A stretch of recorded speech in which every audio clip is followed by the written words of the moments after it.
Кырым татар тилим биздин тилим. Эбетте эвде тырышабыз кырым татар тилинде лаф этмее. Балаларнен, апанен, хонянен, харбабанан, деледелерен кырым татар тилинде лаф этебиз. Татарский язык, ну это наш родной язык, как к нему относиться можно, к родному языку?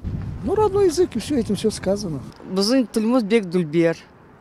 Епсі адамлар оны білмей, конечно, но білмеге керектілер епсі. Торнылар да, балалар да и сой-соплар да. Ана тілі. Родным языком является, как крымскому. Общаться на своем языке, детей воспитывать, общаться в обществе с людьми.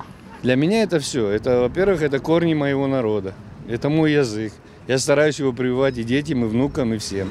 Слава Богу, Аллах шкур, дети все разговаривают, внуки все шикарно разговаривают на моем родном языке.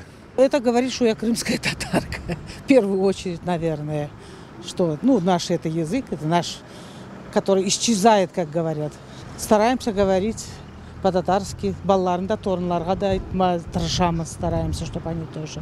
Хотя они по-русски все равно хоть и говорят. Ну как, вот мы им говорим по-татарски, они отвечают по-русски, но все равно надо говорить. Потому что все равно башында қала.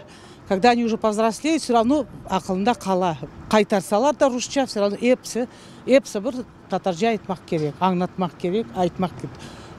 Тоқтамай айтмақ керек.